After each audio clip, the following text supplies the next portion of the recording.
La ilaha illallah Muhammadur Rasulullah. Kau bisnis, kau usaha, kau istikharah, kau berusaha. Kalau beruntung berarti Allah mengujimu dengan untung, dengan duit. Kalau rugi berarti Allah mengujimu dengan kerugian. Kau lulus dengan kerugian berarti kau sabar dapat pahala. Kau untung dengan keuntungan berarti kau bersyukur. Orang Islam tetap baik. Kalau dia untung dapat duit, bersyukur.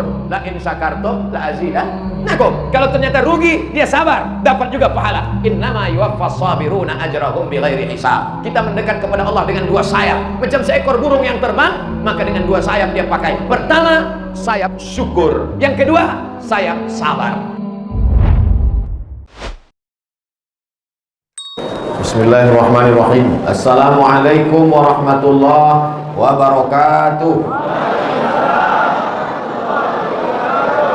Alhamdulillahi rabbil alamin. Wassalatu wassalamu ala asyrafil khalqi ajma'in, sayyidina wa maulana Muhammadin wa ala alihi wa sahbihi wa man tabi'ahu ila yaumiddin. Subhanaka la ilma lana illa ma 'allamtana innaka antal alimul hakim. Rabbi shrah li sadri wa yassir li amri wa hlul 'uqdatam min lisani yafqahu qawli. Nanti kalau duit ini terkumpul, sebelum membeli ornamen nih, belikan baterai nih agak 2 biji.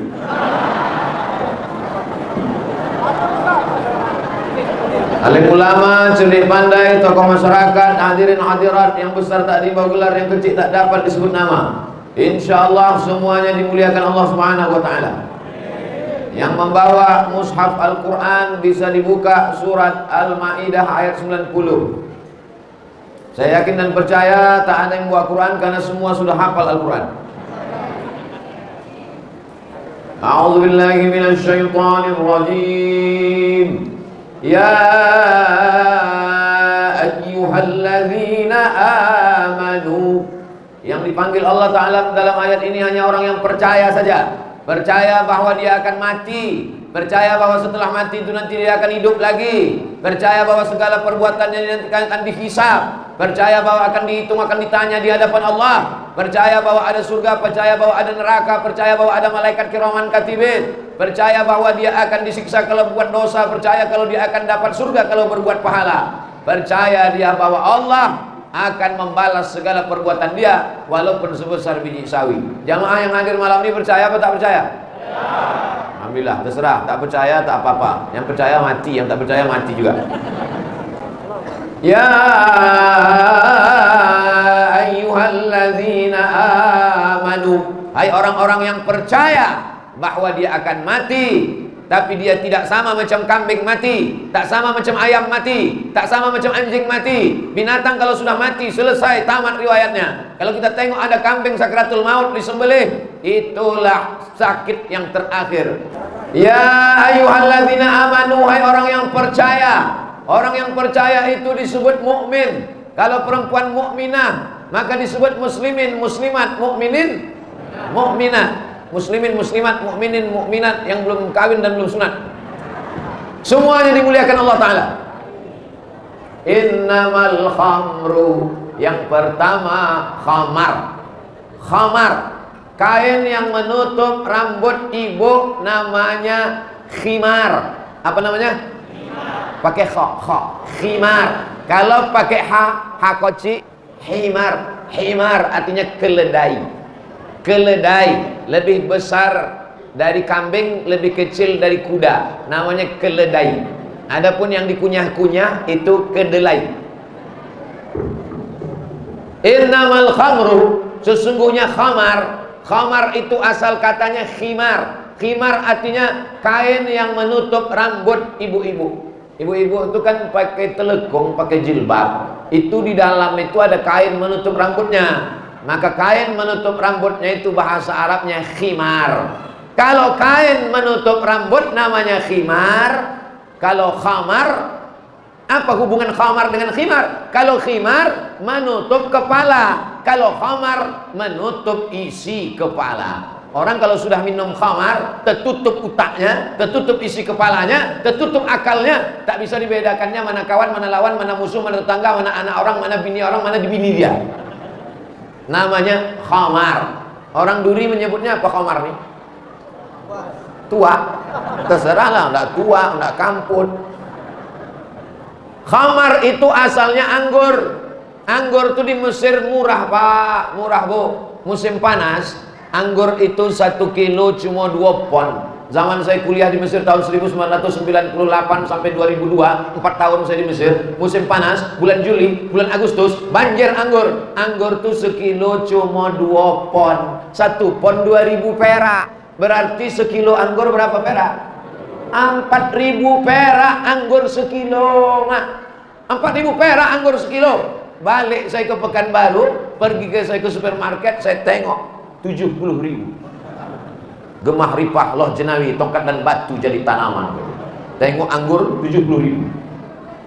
4.000 perak harga anggur sekilo. Kalau sudah banjir, anggur-anggur busuk, anggur-anggur berulat, anggur-anggur hitam, maka anggur ini di Jazirah Arab sejak zaman jahiliyah memang banjir. Akhirnya anggur itu dipijak-pijak, anggur itu diinjak ramai-ramai. Yang menginjak itu kaki yang elok, kaki yang busuk, kaki berkurap ikut menginjak. Lalu kemudian anggur tadi disaring pakai kain. Setelah disaring pakai kain, dimasukkan ke botol. Setelah dimasukkan ke botol seminggu, berbuih dia melalui proses namanya fermentasi. Lalu disitulah otomatis keluar satu zat yang disebut dengan alkohol. Bukan bahasa Arab, walaupun pakai al. Alkohol, almari, aluminium bukan bahasa Arab. Alkokat bukan bahasa Arab. Alkohol itu tercipta dengan sendirinya. Siapa yang mau buat alkohol, besok pagi beli anggur sekilo, habis itu di blender. Setelah blender masukkan ke botol, simpan selama seminggu, berbuih dia, maka dia sudah berubah menjadi khamar. Kalau diminum hukumnya haram. Kalau kena kepada pakaian, ikhtilaf ulama. Nanti kita bahas. Innamal khamru, sesungguhnya khamar, asalnya khamar itu adalah cairan anggur. Bagaimana kalau yang bukan dari cairan anggur? Contohnya apa? Cairan nira. Ada nira di duri. Cairan nira dipotong pangkal kolang-kaling. Kolang-kaling kan? Potong pangkalnya kolang-kaling atau apa? Hah? Terserahlah apa, pokoknya bertangkai. Dipotong, habis itu menetes, ditampung pakai buluh, pakai bambu, manis. Tapi kalau dia dibiarkan bermalam, dikasih ragi, berbuih, melewati proses fermentasi, maka dia berubah menjadi ada zat alkoholnya. Maka kalau ada orang minum nira yang sudah fermentasi berbuih, ada alkoholnya, berubah dia menjadi tua. Apa hukum tua? Nanti kalau ada orang menantang, apa hukum tua? Haram. Mana dalilnya? Ya ayyuhalladzina amanu innamal tua. Mana ada? Yang ada dalam Al-Quran, ya ayyuhalladzina amanu innamal khamru. Yang ada dalam Quran itu khamar. Adapun tua tak ada. Maka dasar pengharaman tua, sabu-sabu, putau, entah apa lagi merek banyak. Semua heroin, narkoba, semua yang menghilangkan akal ini dalilnya adalah qiyas. 4 yang disepakati ulama: Quran, hadis, ijma, qiyas. Tentang masalah sabu-sabu, narkoba, heroin, ganja, tua, apakah ada dalam Quran? Tak ada. Apakah ada dalam hadis Nabi? Tak ada. Apakah ada dalam ijma? Sebagiannya ada. Tapi yang tak ada pokoknya di Arab, maka dasar pengharamannya adalah qiyas. Berapa dasar mengharamkan dalam Islam nih Pak Ustaz? 10. Quran, hadis, ijma, qiyas, syar'u man qablana, saddu zara'i, qaulu sahabi, istihsan, istishab, urf. Keluar ujian akhir semester. Bapak Ibu yang dimuliakan Allah SWT. Jadi kalau ada orang mengatakan, marilah kita kembali kepada Quran, marilah kita kembali kepada sunnah, betul, tak salah. Tapi tidak semua disebutkan secara teks dalam Al-Quran. Khamar tak disebutkan secara teks dalam Al-Quran. Khamar dasar pengambilannya adalah qiyas. Qiyas itu apa Pak Ustadz? Analogi. Analogi itu apa Pak Ustadz? Ya qiyas. Sesuatu yang sudah ada hukumnya khamar, sesuatu yang belum ada hukumnya tua, heroin, narkoba, ganja, dan saudara-saudaranya. Menetapkan sesuatu yang belum ada hukumnya kepada sesuatu yang sudah ada hukumnya dengan melihat titik persamaan antara keduanya, itu disebut dengan qiyas. Sesuatu yang sudah ada hukumnya, khamar. Yang belum ada hukumnya, tua, ganja, heroin, morfin, narkoba, sabu-sabu. Belum ada hukumnya. Tak ada dalam Quran, tak ada dalam hadis. Bagaimana menetapkan hukumnya? Dicari yang sama dengan menengok titik kesamaannya. Khamar menghilangkan akal. Sabu-sabu menghilangkan akal. Khamar menghilangkan akal. Apa tuh yang pil kecil yang buat orang bergoyang-goyang? Hah? Inek, banyak juga yang ingat ternyata. Inek sama ekstasi. Maka apapun nanti semakin canggih ilmu pengetahuan medis kedokteran, dikeluarkan yang bisa menghilangkan akal pikiran, maka hukumnya sama dengan hukum khamar. Dasar pengambilan ini namanya, memang sedap ceramah di Duri. Orangnya cerdas-cerdas. Sikit aja om cakap dia paham. Coba tempat lain 3 kali om cakap apa tuh? Entah gara-gara banyak makan kolak. Bapak Ibu yang dimuliakan Allah Subhanahu wa taala. La'anallahu, Allah Subhanahu wa taala melaknat.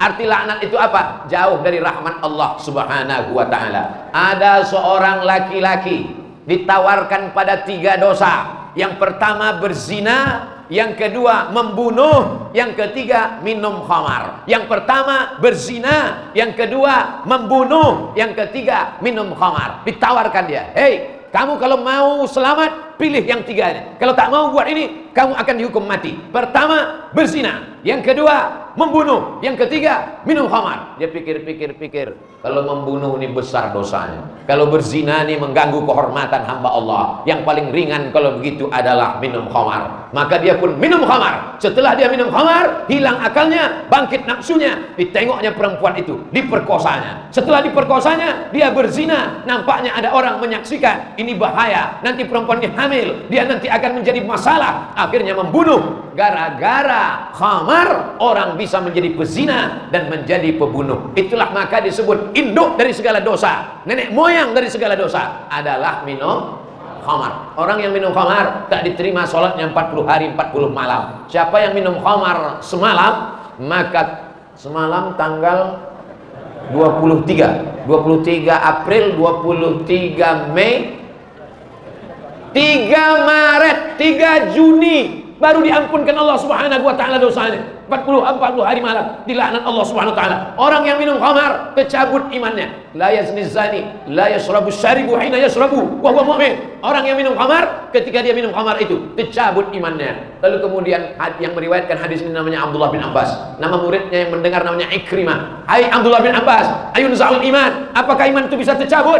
Kata Abdullah bin Abbas, iman itu bisa tercabut. Bagaimana iman tercabut? Syabbaka baina asabihi, dijalinnya jari jemari, dijalinnya jari jemarinya begini. Tsumma naza'ahu, kemudian dicabutnya. Hakadza yunza'ul iman. Beginilah iman itu terlepas dari badan.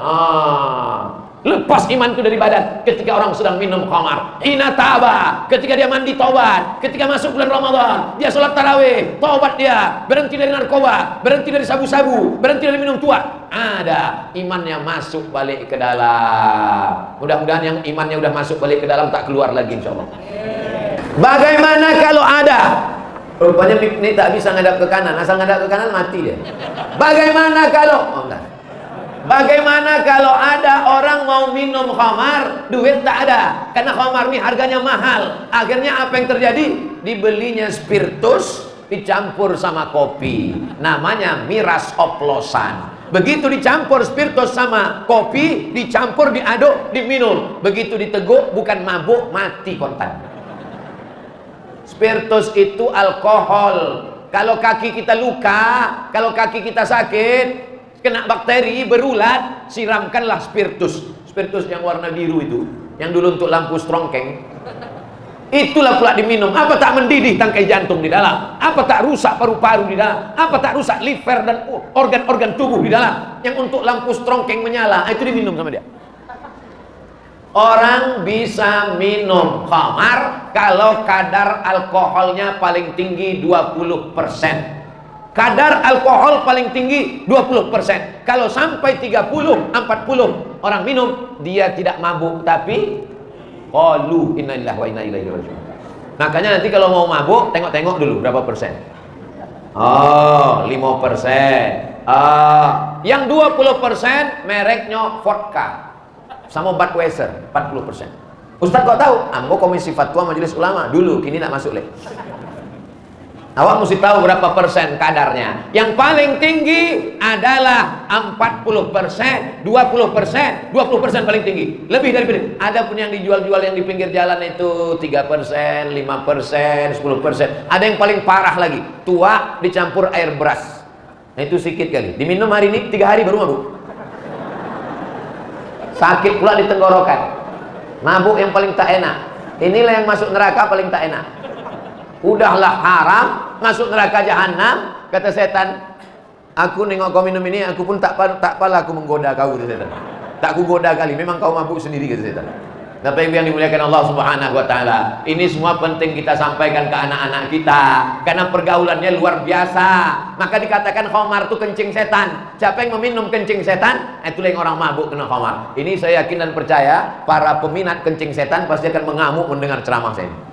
Jadi nanti kalau di-upload di YouTube channel Ustaz Abdul Somad Official, nanti kalian tonton 2-3 hari lagi ceramah di Duri tentang kencing setan. Nanti kalau kalian tengok di situ ada yang ngasih jempol terbalik, itulah yang tukang minum kencing setan. Pak Ustadz, bagaimana kalau kami muda dulu suka minum khamar, kami suka pakai narkoba? Innallaha la yaghfiru an yushraka bihi. Allah tidak mengampuni dosa syirik. Wa yaghfiru ma duna dzalika liman yasha. Allah mengampunkan dosa selain syirik. Kabar gembira bagi yang pecandu narkoba, yang dulu mengisap ganja, yang dulu minum khamar, yang dulu minum tua, yang dulu pakai morfin, yang dulu pakai ekstasi. Sebelum masuk dia pakai ekstasi, sebelum dimakannya ekstasi, sebelumnya diminumnya ekstasi, kepanasan dia begini dia kipas. Nah, begitu udah masuk ekstasi, kipas itu diam, kepala dia goyang.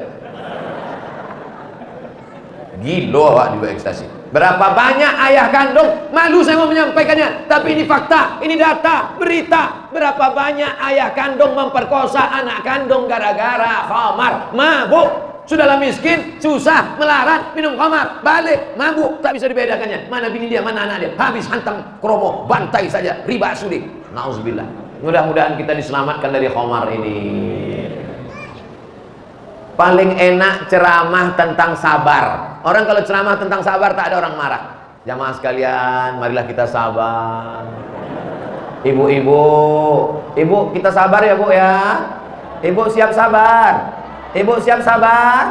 Ibu siap sabar. Suaminya dilarikan pelakor, sabar. Jadi katanya sabar. Kalau sudah cerita khamar, maka orang marah. Abdul Somad cerita tentang khamar, bandar sabu-sabu marah, penjual narkoba marah, tukang minuman khamar marah, yang tukang memberikan izin supaya buka pabrik khamar marah, yang tukang jualan khamar marah. Tapi saya tak peduli, yang penting saya sudah menyampaikan. Yang amar ma'ruf banyak, mari sholat, mari puasa, mari baca Quran. Tapi yang nahi mungkar banyak orang takut. Kita laksanakan amar ma'ruf nahi. Saya tak menyalahkan ustaz-ustaz yang amar ma'ruf, karena itu memang sudah kewajiban kita bersama. Tapi yang mungkar nih mesti kita jelaskan supaya anak-anak kita tahu, cucu-cucu kita tahu. Saya dibawa oleh BNN, Badan Narkotika Nasional. Assalamualaikum. Waalaikumsalam. Ustaz Abdul Somad bisa kami bawa bersama BNN besok? Bisa. Ketua BNN Ustaz Abdul Somad, dokter. Dokter pun bercerita lah, bapak-bapak, ibu-ibu, saudara sekalian, narkoba ini sangat berbahaya sekali. Nanti dia akan masuk ke otak kita, ujung-ujungnya mati. Masuk dia akan ke merusak jantung, merusak mati. Bukan ceritanya mati aja semua. Habis itu datang bapak BNN, polisi. Bapak-bapak, ibu-ibu, saudara-saudara, anak-anak muda sekalian, jangan sampai kita pakai narkoba. Nanti pakai narkoba kena pasal sekian, masuk penjara. Ini masuk penjara. Nah, yang tadi mati, yang ini penjara. Nah, dianggap mereka Ustaz Somad datang untuk menenangkan. Sekarang mari kita dengarkan Ustaz Abdul Somad tentang narkoba. Siapa yang pakai narkoba, neraka jahanam tempatnya. Tembak aja cocoknya, matikan ya Pak. Lebih ngeri pula lagi Ustaz. 2-3 hari sesudah itu menelponlah ibu tadi. Kebetulan yang sama kami itu dokter, ibu-ibu. Assalamualaikum. Waalaikumsalam. Ini betul nomor Ustaz Abdul Somad? Betul, tak salah lagi. Bu siapa? Saya dokter. Oh iya bu, dokter. Kita kemarin sama waktu penyuluhan Badan Narkotika Nasional Pak Ustadz. Iya bu, ya bu. Apa tuh bu? Ustadz Somad, ini orang kena narkoba tidak selesai dengan dokter dan polisi, tidak selesai dengan penjara. Orang yang kena narkoba ini mesti disehatkan melalui sentuhan agama. mesti diceramahi. Kau akan mati, kau akan tua, kau akan sakit, kau akan masuk rumah sakit, kau akan di ruang ICU. Kau mau kemana? Hidup ini hanya sementara. Jadi Ustaz Somad tolong nanti berikan penyuluhan di tempat kami, tempat orang-orang kena narkoba ini. Insya Allah Bu, insya Allah saya datang. Insya Allah. Sampai sekarang tak ada diteleponin lagi. Entah ibu tuh mati, entah apa. Tapi saya tetap sampaikan. Artinya, bapak-bapak dokter, bapak-bapak polisi, bapak-bapak ibu yang ada di Badan Narkotika Nasional, kalian pakai ceramah saya ini, kalian tontonkan di BNN, kalian tontonkan di rehabilitasi, maka mudah-mudahan bermanfaat mengalir amal jariahnya insya Allah. Amin. Nah, ini penting. Ustaz Somad nanti selesai pengajian mampir ke rumah ya. Wah, ini pasti ngajak makan ini. Bisa datang ke rumah Pak Ustaz? Oke, I'm coming. Sampailah ke rumah, akhirnya dikasih makan, dikasih minum, kiki ketawa segala macam. Sampailah pada poin intinya. Apa intinya nih Pak Haji? Apa intinya nih Bu Haji? Rupanya ada yang mau kami sampaikan Pak Ustaz. Kenapa tadi sampaikan di masjid tadi? Malu Pak Ustaz. Apa masalahnya? Anak kami kena narkoba Pak Ustaz. Oh, jadi bisa Ustaz bacakan Al-Fatihah. Mana pula Fatihah menyelesaikan narkoba? Allah Ta'ala menyelesaikan narkoba melalui Al-Fatihah. Tapi tetap ada usaha dan ikhtiar. Saya akan bacakan Al-Fatihah, saya akan doakan anak ibu. Tapi tolong catat doa ini ya Bu. Catat doa ini Bu. Ini doa narkoba. Ini doa narkoba 0813 11 44 2193 0813 11442193. Nomor siapa itu? Pak Dik BNN. Ditelepon lah. Assalamualaikum. Waalaikumsalam. Kami dapat nomor Bapak dari Ustaz Somad. Oh iya, Ustaz Somad, sahabat kami. Bisa Pak tangkap anak saya Pak? Maka dibuatkanlah skenario, akhirnya ditangkaplah. Jumpa bulan berikutnya. Apa kabar Bu? Alhamdulillah Pak Ustadz. Gimana kabar anaknya? Sudah ditangkap. Sekarang sedang rehabilitasi. Tapi kalau ditanya tetangga, jangan bilang tangkap. Anak ibu kemana? Udah tak nampak berapa hari nih? Sedang S2. Di mana? Di Bandung. Mantap, manis bunyinya. Maksud S2 itu apa? Inilah obat narkoba ini. Bulan berikutnya jumpa lagi, senyum mereka, sudah cerah, sudah terang. Gimana kabar anaknya? Alhamdulillah sudah lulus S2, sudah sehat Pak Ustaz. Jangan malu punya keluarga candu narkoba, laporkan segera ke nomor berikut ini. Anda malu, Anda tidak mau lapor, pilihannya tinggal 4. Pertama, kecanduan. Selanjutnya, gila. Selanjutnya, penjara. Selanjutnya, neraka jahanam. Habis. Mati Pak Ustaz. Kalau udah neraka jahanam, matilah dulu. Mana ada orang hidup masuk neraka jahanam? Syarat masuk neraka itu mati dulu. Maka kalau ada kawan-kawan tetangga kita pecandu narkoba, agen penjual, sampaikan ke dia. Kau ini masuk neraka tinggal satu lagi syarat kau. Apa? Mati. Asal mati kau langsung gol kau bilang. Bapak Ibu yang dimuliakan Allah Subhanahu wa taala. Innamal khamru. Bisa kita lanjutkan? Ya ayyuhalladzina amanu innamal khamru wal maisiru. Maisir, tahu Bapak Ibu arti maisir? Saya sedang mengurus surat ke kantor camat. Mau pergi ke Mesir, ngurus surat kantor camat. Tertulislah di dada pegawai kantor camat itu maisir. Saya tengok, wah apa maisir? Ada nama apa ini dalam Al-Quran? Surat Al-Ma'idah ayat 90. Innamal khamru wal maisir. Maisir artinya judi. Mohon maaf Pak Maisir. Itu maka kalau Anda bagi nama anak, jangan asal buka Quran. Ini buka Quran. Aku ya Allah, apa yang tertengok aku nanti itu aku kasih nama anak. Buka. Maisir. Amin maisir. Buka, tengok. Kasihlah nama anak yang ada dalam Al-Quran. Nama anak apa ada dalam Al-Quran? Ada. Siapa nama anak apa? Kiau. Mana ada Kiau dalam Al-Quran? Itulah yang dibaca 17 kali sehari semalam Pak Ustaz. Malikiyau. Mohon maaf Pak Kiau. Tapi yang dimuliakan Allah Subhanahu. Tapi kalau nama saya dibaca Pak Imam tadi 11 rakaat. Qul huwallahu ahad, Allahus somad. Menghilak yang lain. Innamal khamru khamar wal maisir judi. Saya berjalan sama kawan saya, kami sama-sama kuliah. Rambut kawan saya ini panjang. Kami sedang jalan-jalan, tiba-tiba datang orang mengejar dari belakang berdua, mengejar. Kami sudah mau lari karena ada orang mengejar. Tapi karena kami khawatir, akhirnya kami diam. Rupanya yang mengejar kami berdua tadi sedang taruhan. Apakah kawan saya yang rambut panjang tadi laki-laki apa perempuan? Kan? Laki-laki kan? Betul kan? Laki-laki kan? Akhirnya mereka pun berebut mie. Bisa rambut panjang dijadikannya taruhan judi. Orang kalau punya darah judi, Bapak Ibu, apa aja bisa dijadikan judi. Ada perempuan yang hamil, itu tebak. Itu laki-laki apa perempuan? Laki-laki apa perempuan? Laki-laki apa perempuan? Semua di otaknya ini mau dijadikannya judi. Mau dijadikannya judi semuanya. Jangan-jangan ibu bangun tidur pun jadinya judi. Ini miringnya ke kanan apa ke kiri? Ke kanan apa ke kiri? Ke kanan apa ke kiri? Ini judi ini luar biasa. Mudah-mudahan suami-suami yang penjudi setelah Ramadan ini berhenti berjudi. Tak juga berhenti dia, mati aja lah dia. Takut ibu itu mengaminkan. Bapak Ibu yang dimuliakan Allah Subhanahu wa taala, judi ini merusak. Makanya Roma Irama membuat lagu. Apa judul lagunya? Judi. Ya mesti begitu bunyi. Bapak Ibu yang dimuliakan Allah Subhanahu wa taala, orang bisa berjudi pakai duit kerincing. Zaman saya sekolah dulu pakai duit. Satu gambar 50 perak, satu gambar burung. Namanya judi tuo. Masih ada juga yang ingat dulu ya. Bapak Ibu yang dimuliakan Allah Subhanahu wa taala, judi ini tidak akan pernah orang merasa puas.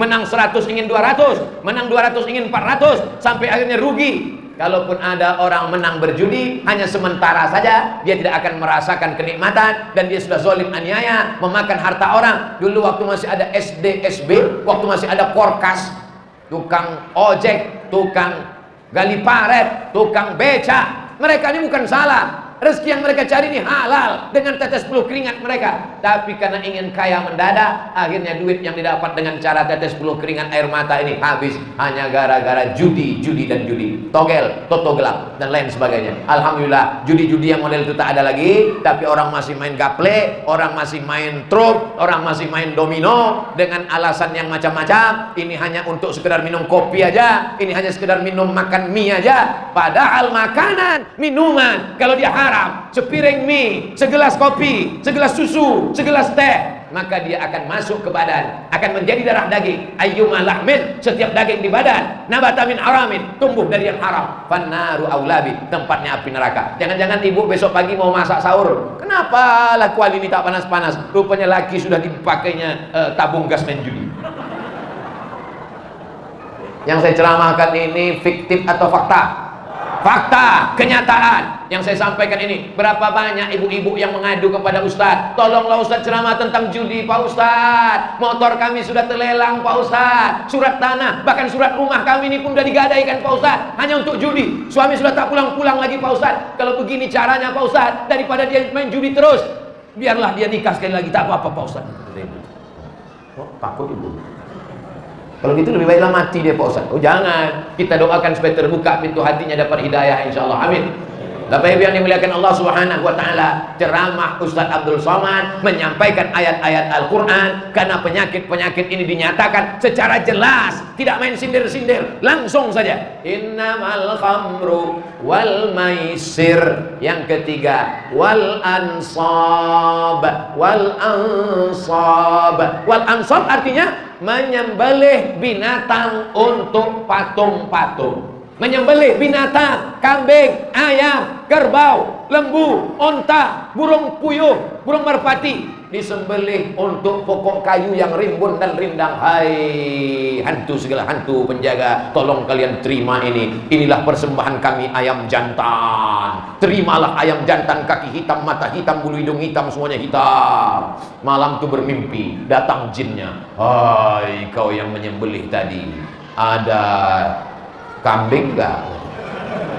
Masa dari dulu ayam-ayam terus katanya? Bosan dong katanya. Wal ansab, menyembelih binatang untuk berhala, menyembelih binatang untuk hutan. Itu hutan-hutan di Riau, kalau mau dibuka kebun sawit, kebun karet, kebun gota, mau dibuka, itu mesti dipotongkan dulu ayam, dipotongkan daging kepala kambing. Supaya apa? Supaya apinya tidak melarat kemana-mana. Disemah. Orang Duri tahu menyemah. Semah namanya. Maka datanglah ulama, datanglah ulama. Asal ke kanan tak berbunyi. Datanglah ulama. Kalau gitu nengok ke kiri aja. Datanglah ulama. Ulama dari kabupaten, dari Siak Sri Indrapura. Kata ulama tadi bertanya sama orang Melayu. Kalian orang Melayu? Yo buya, yo ulama. Apa yang kalian buat nih? Kami kalau tidak membuka hutan, kami potong kambing. Kepala kambing ini kami kasih kepada jin-jin penjaga nih. Oh, tak boleh, haram. Kalau kambing tak kami potong, nanti air sungai tak mengalir, ikan tak datang. Kalau kambing tak kami potong, hujan tak turun, karena ditahan oleh jin-jin penjaga hantu jembalang tanah. Kalau tak kami potong, maka nanti api ketika membakar. Ulama dulu orangnya santun. Dia tidak mengatakan jangan lakukan. Tidak, dia tak marah-marah. Apa yang dikatakan ulama dulu? Kata dia, potonglah kambing itu, tapi yang masuk ke lubang tanah itu hanya darahnya saja. Potonglah, silakan potong. Kalian orang Melayu, kata mufti kerajaan Siak Sri Indrapura, kalian mau memotong, silakanlah potong. Silakan potong kambing, silakan potong ayam. Darahnya saja yang masuk ke dalam. Kepalanya Datuk, kepalanya Tuan. Kepalanya antarkan ke rumah saya. Nah, apakah boleh orang Islam makan darah? Tak boleh. Hurriman alaikumul maitatu, haram makan bangkai. Waddamu, darah. Darah tak boleh. Darah kambing dipotong, leher kambing disembelih, darahnya ditampung di dalam mangkuk. Setelah beku macam agar-agar dipotong-potong, ditoco. Namanya toco hati leher. Haram hukumnya makan darah. Kenapa? Karena di darah itulah sumber segala bakteri, penyakit-penyakit. Makanya orang barat itu, sapi itu tak dipotongnya, Bu. Sapi tak dipotong, sapi disetrum, sapi ditembak pakai senapan, pakai pistol, namanya tulisannya stunning, bacaannya stunning, ditembak ke kening, tup, bodoh mati. Stunning itu skalanya yang boleh paling tinggi 7. Kalau 7 ditembakkan ke sapi, dia sekedar bodoh, tidak mati. Setelah itu dipotong. Tapi kalau sampai 8, 9, 10 kena langsung mati. Makanya rumah-rumah potong tuh stunningnya mesti diperiksa, apakah 7 atau 9, 10. Tapi jangan pistol ini nanti ibu minta ke rumah potong dipakaikan ke laki. Laki yang ini temperamen, tembakkan ke koningnya 7. Habis itu bodoh. Bang, aku nak pergi arisan, abang cuci ngepel. Yolah. Kalau ada laki-laki ibu di duri yang itulah kono stoning. Nah, maka ketika ulama-ulama dulu dengan dakwahnya yang lembut, dia mengatakan darahnya masukkan ke lubang tanah, tapi kepalanya jangan. Jadi kepalanya macam mana Datuk? Macam mana ulama? Macam mana Buya? Kepalanya kalian serahkan ke saya. Nanti kalau hantu ini mengamuk, kalau jembalang tanah ini mengamuk, macam mana? Afdhalul zikri fa'lam annahu la ilaha illallah, la ilaha illallah. Dibawanya oleh orang kampung meratib namanya. Ratib itu artinya zikir yang terus menerus. Makanya ada dalam tarekat Naksabandiyah namanya ratib toga, karena berzikir sambil berdiri, la ilaha illallah, la ilaha illallah, sampai akhirnya hantu jembalangnya tanahnya hilang. Bukan hilang karena dikasih kepala kambing, tapi hilang karena la ilaha illallah. Para khalifah, para mursyid-mursyidin tarekat Naksabandiyah mengislamkan suku Sakai, mengislamkan orang Melayu dengan cara yang santun, tidak melarang orang motong. Silakan potong, darahnya buang, kepalanya antar ke rumah. Itulah asal muasal kalau Ustadz kenduri pasti dikasih kepala kambing. Ampun, diundang kenduri kepala kambing, 3 kepala kambing. Ampun, makan, kasihnya sendok, utak kambing tuh. Allahumma barik lana fi ma razaqtana wa qina azabannar. Nyami. Ustadz sekarang pula takut makan kepala kambing. Asal dimakan kepala kambing, balik ke rumah, lah mengamuk antu tadi. Padahal ini kolesterolnya naik, padahal jantung koronernya naik. Tapi ibu yang dimuliakan Allah Subhanahu wa taala, alhamdulillah, orang Duri tak ada lagi menyembelih ayam, darahnya disiram-siramkan ke toko. Orang Duri tak ada lagi menyembelih kambing, darahnya disiramkan ke mobil baru. Tak ada lagi orang Duri memotong kerbau lalu kemudian dimasukkan ke lubang tanah. Semua kepala kambing, kepala kerbau, kepala ayam sudah masuk ke kuali. Alhamdulillah. memperjuangkan kepala kerbau dari lubang tanah ke kuali ini, itu perjuangan yang luar biasa. Ulama-ulama dulu, makanya dalam Islam diajarkan bahwa menyembah hanya kepada Allah, meminta hanya kepada Allah. Kalau masuk ke hutan, masuk ke kampung, bismillahilladzi la yadurru ma'asmihi syai'un fil ardi wala fis sama. Bismillahi tawakkaltu 'ala Allah, la haula wala quwata illa billah. Kalau membuka tanah baru, dibacakan ayat kursi di sudut-sudut tanah. Sudut tanah, Allahu la ilaha illa huwal hayyul qayyum, la ta'khudhuhu sinatun wala naum, lahu ma fis samawati wa ma fil ard, man dzal ladzi yashfa'u 'indahu illa bi idzni, ya'lamu ma baina aydihim wa ma khalfahum, wa la yuhituna bi syai'in min 'ilmihi illa bima syaa, wasi'a kursiyyuhu samawati wal ard, wa la ya'uduhu wa la ya'uduhu wa la ya'uduhu wa la ya'uduhu wa la ya'uduhu wa la ya'uduhu hifdzuhuma wa huwal 'aliyyul 'azim. Begitu yang dilakukan para sahabat Nabi. Mereka masuk ke rumahnya tengah malam, dia bacakan ayat kursi, minta tolong kepada Allah Subhanahu wa taala. Iyyaka na'budu wa iyyaka nasta'in, la haula wa la quwata illa billahil 'aliyyil azim. Jadi orang kalau tauhidnya kuat, insya Allah hantu jembalang tanah. Kenapa Pak Ustaz saya bacakan ayat kursi hantunya tak pergi? Karena yang membacakan itu dengan hantu yang dibacakan itu sama ulah. Allahu la ilaha illa huwal hayyul qayyum, la ta'khudhuhu sinatun wa la naum. Kata hantu, aku sama kau sama-sama beda sikit aja. Seboleh dua boleh. Aku pun hafal juga kata hantu. Lebih dulu pula aku hafal dari kau lagi. Kau buat tobat semalam kata hantu. Bapak Ibu yang dimuliakan Allah Subhanahu wa taala. Makanya anak-anak kita perbaiki tauhidnya. Ini kadang ibu-ibu anaknya kecil malam, nak tidur, nanti datang hantu. Mestinya jangan kita ajarkan begitu. Anak kita ajarkan sebelum tidur ambil wudhu nak, salat witir, usolli sunatal witri. Kalau habis tarawih witirnya di masjid. Tapi kalau di luar Ramadan witirnya di rumah. Supaya apa? Kalau kau berwudu, dikirim Allah malaikat sebelum tidur malam, baca Fatihah, Qul Huwallah, Qul Rabbil Falaq, Qul Rabbin Nas, ayat kursi, pangkal Al-Baqarah, ujung Al-Baqarah, tembuskan ke tapak tangan, disapukan ke muka, ke kepala, ke badan, miring ke kanan. Bismika Allahumma ahya wa amut. Ini enggak cepat-cepat tidur, nanti datang hantu. Bapak Ibu yang dimuliakan Allah Subhanahu wa taala, ini amat sangat penting. Kenapa? Karena ini berpengaruh kepada tauhid akidah kita kepada Allah Subhanahu wa taala. Ya ayyuhalladzina amanu innamal khamru sudah, wal maisiru sudah, wal ansabu menyembelih binatang untuk berhala sudah. Yang keempat, yang terakhir, wal azlam. Apa azlam ini? Azlam adalah anak panah. Ini anak panah. Payah pula buat anak panah. Anak panah yang belum dikasih bulu ayam. Di pangkal anak panah ini dikasih bulu ayam biar supaya arahnya tepat sasaran. Payah saya menjelaskannya karena tak ada anak panah. Kalau ada saya contohkan sekali mana. Anak panah ini tiga. Jadi kalau mau membuat keputusan, maka anak panah ini digoncang, masukkan ke tabung, digoncang. Misalnya besok dia mau pergi, mau musafir, maka digoncang anak panah. Tertulis itu, anak panah pergi, tidak pergi, kosong. Goncang. Besok pergi apa tidak ya? Goncang dulu. Goncang. Tengok, pergi, Besok bisnis apa tidak ya? Goncang. Besok jualan apa tidak ya? Goncang. Namanya azlam. Ada orang duri namanya azlam. Kalau ada berarti tukang guncang anak panah. Setelah Islam datang, perbuatan azlam ini dilarang, diganti dengan istikharah.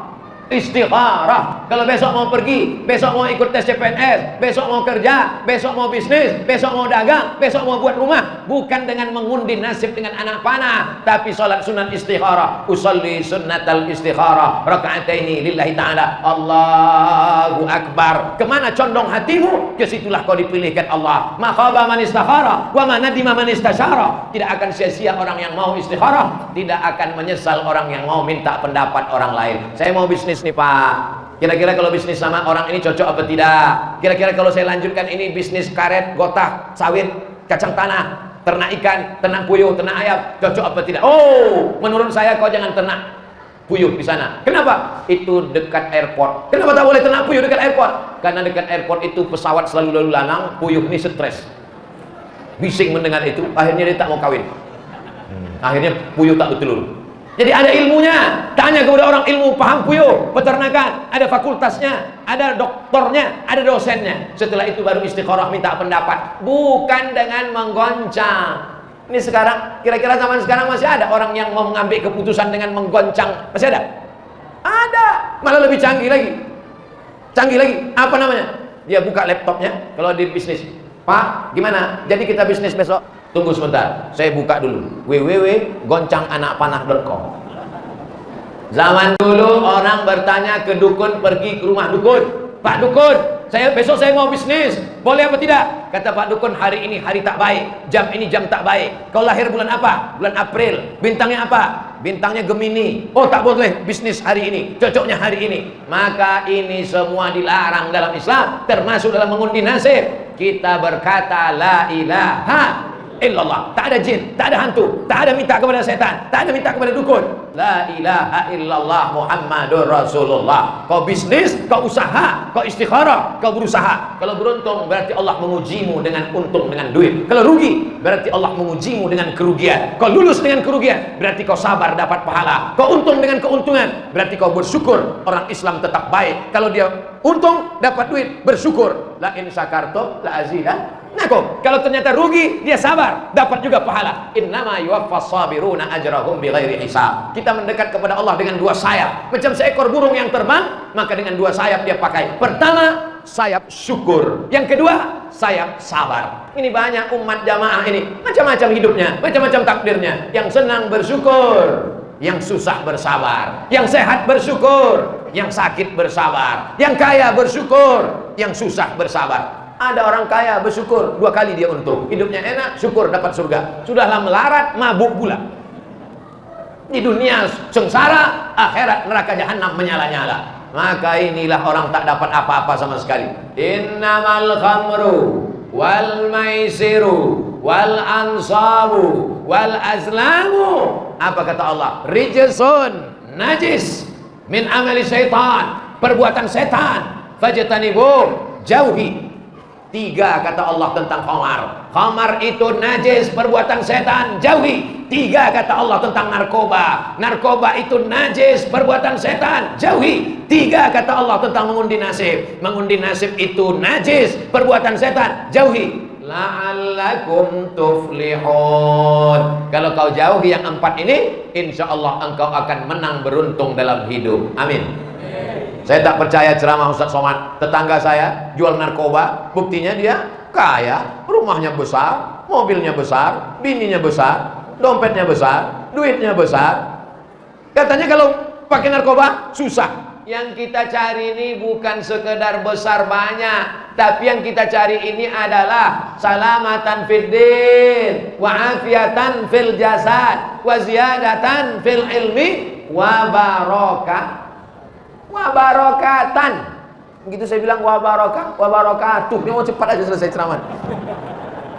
Wa barakatan. Yang mau kita cari ini berkahnya, Bu. Yang mau kita cari ini berkahnya, Pak. Jangan sampai duit kita banyak tapi duit hantu dimakan setan, duit tuyul dimakan genderuwo. Yang mau kita cari ini adalah berkah-berkah. Mana contoh duit yang berkah? Nih, duit berkah dibelikan karpet masjid, orang sholat mengalir pahalanya. Nih, duit karpet, duit berkah dibelikan kipas angin, semua orang yang di bawah merasakan tenang sholat dapat berkahnya. Nih, duit berkah dibelikan ke lampu, walaupun tak hidup. Tapi setiap orang menengok lampu ini semuanya macam menengok kucing. Hebat saya kemarin ceramah di Duri itu. Macam mana? Ceramah di Duri, bisa buat lampu itu tergantung di awan gitu. Coba tengok kan. Bisa buat lampu itu tergantung di awan. Luar biasa. Tapi semua yang berkah-berkah ini dilarang oleh setan. Setan selalu menghadang. Asyaitonu idukumul faqra. Setan selalu membisikkan, jangan kau bersedekah, nanti kau akan fakir. Jangan kau bersedekah, nanti kau kena Covid. Jangan kau bersedekah, ini sekarang musim susah cari duit. Jangan kau sedekah, jangan kau sedekah, jangan kau sedekah, jangan kau sedekah. Supaya apa? Supaya setan dapat kawan di neraka. Setan tuh kerjanya multi level marketing. Tapi bukan berarti orang level marketing setan tuh mengajak-ajak orang, ayolah, ayolah, ayolah, jangan sedekah, jangan sholat, jangan puasa, ayolah kata setan. Tapi Bapak Ibu saya yakin dan percaya, masyarakat Duri melawan setan. Buktinya apa? Masjidnya bagus. Buktinya apa? Ini ornamen hiasan-hiasan, tukang sudah datang dari Dumai. Insya Allah sekali lagi nanti saya datang kemari, udah cantik ukiran-ukirannya insya Allah. Tapi yang paling salut saya nengok masjid di Duri ini adalah bahwa jamnya mahal sampai 2-3 biji, kipas anginnya banyak, lampunya bagus, tapi tak perlu dikunci. Hah? Aman itu. Hah? Aman kan? entah aman, entah memang belum hilang, wallahu alam. Ada masjid, saya tempat ceramah masjid, itu kotak sedekahnya dilas pakai rantai besi pakai. Tapi ini tidak pakai jeruji besi. Tapi walaupun bagaimana, ini mesti kita cepat tutup juga. Takut kita berubah pikiran habis Ramadan ini kan. Soalnya sekarang ya setan-setan masih dibelenggu. Nanti begitu Idul Fitri lopek setan-setan. Bapak Ibu yang dimuliakan Allah Subhanahu wa taala. Tadi saya mulai tausiah jam 8:30, sekarang jam 9:30. 60 menit kita sudah bersama. 60 menit ini insyaallah bernilai amal soleh. Nanti kalian kalau ditanya anak-anak muda, siapa yang ceramah tadi? Ustaz Abdul Somad. Apa yang dia ceramahkan? Entah sabu-sabu, entah apa deh. Yang diceramahkan Ustaz Somad tadi surat Al-Maidah ayat 90. Kalau hafal bacakan, ya ayyuhalladzina amanu innamal khamru wal maisiru wal ansabu wal azlam rijsum min amali syaitan fajtanibu la'allakum tuflihun. Caranya supaya ingat terus, caranya biar supaya ingat terus, pakai waktu sholat. Nanti waktu bangun malam jangan lama-lama tidur. Pulang dari sini, pulang langsung tidur supaya mudah bangun nanti malam tahajud jam 9, jam 10 langsung tidur. Yang tak bisa tidur, singgah ke warung, beli Antimo 2 biji. Tidur jam 10, jam 11, jam 12, jam 1, jam 2, jam 3 bangun. Jam 3 bangun. Usolli sunnatal wudu raka'ataini lillahi ta'ala. Allahu akbar. Bismillahirrahmanirrahim. Alhamdulillahi rabbil alamin. Arrahmanir rahim. Maliki yaumiddin. Iyyaka na'budu wa iyyaka nasta'in. Ihdinas siratal mustaqim. صراط الذين أنعمت عليهم غير المغضوب عليهم ولا الضالين آمين بسم الله الرحمن الرحيم يا أيها الذين آمنوا إنما الخمر والميسر والأنصاب والأزلام رجس من عمل الشيطان فاجتنبوه لعلكم تفلحون الله أكبر. Apa ayat kau pendek betul? Itu ceramah Ustaz Somad tadi. Rakaat kedua, baliklah macam semalam, kulhu balik. Bapak Ibu yang dimuliakan Allah Subhanahu wa taala. Jadi kita bersama malam ini tetap jaga protokol kesehatan, jangan share-share video gambar. Kalau sampai gambar ramai-ramai ini kalian share berarti 2-3 hari lagi aku masuk penjara gara-gara ini. Karena pasal keramaian, makanya tak ada baliho, tak ada banner, tak ada pengumuman. Kita datang spontan begitu saja berkumpul, memeriahkan malam Ramadan. Man qama Ramadan, siapa yang menghidupkan malam Ramadan? Imanan karena iman, wahtisaban karena hanya mengharapkan balasan dari Allah. Ghufira lahu ma taqaddama min dzambi, diampunkan Allah dosa-dosanya yang lalu. Amin. Maka malam Ramadan kita hidupkan, namanya qiyam. Qiyam artinya tegak, tegak artinya tak tidur. Tidurnya hanya sedikit saja. Selama ini sikit-sikit tidur, di bulan Ramadan tidurnya sedikit. Selama ini sikit-sikit makan, di bulan Ramadan makannya sedikit. Maka di bulan Ramadan malamnya kita isi dengan qiyam. Apa diisi? Salat-salat sunat, baca Quran, zikir, muhasabah, introspeksi diri. Bangun jam 3 malam, aku nih mau kemana? Umur sudah 40-50, kawan-kawan tetangga sahabat dah banyak yang mati. Coba hitung-hitung, kawan SD mati, kawan SMP mati, kawan SMA mati, kawan kuliah mati, kawan tetangga sebelah kanan mati, tinggal aku lagi yang belum. Kenapa aku masih belum mati? Kita belum mati bukan karena rajin menjaga 4 sehat 5 sempurna. Buktinya apa? Banyak orang yang sehat mati. Kita hidup bukan karena kita muda. Buktinya apa? Banyak budak kecil baru lahir berangkat mati. Kenapa kita masih hidup sampai malam Ramadan yang ke-13 ini? Karena Allah sayang sama kita supaya kita beramal soleh. Isi sampai malam terakhir Ramadan, sampai malam Idul Fitri, sampai malaikat maut datang mencabut nyawa yang keluar dari mulut la ilaha illallah Muhammadur Rasulullah sallallahu alaihi wasallam. Al-haziniya al-Fatihah. A'udzubillahi minasyaitonir rajim. Bismillahirrahmanirrahim. Alhamdulillahi rabbil alamin. Arrahmanir rahim. Maliki yaumiddin. Iyyaka na'budu wa iyyaka nasta'in. Ihdinas siratal mustaqim. Siratal ladzina an'amta 'alaihim ghairil maghdubi 'alaihim waladdallin.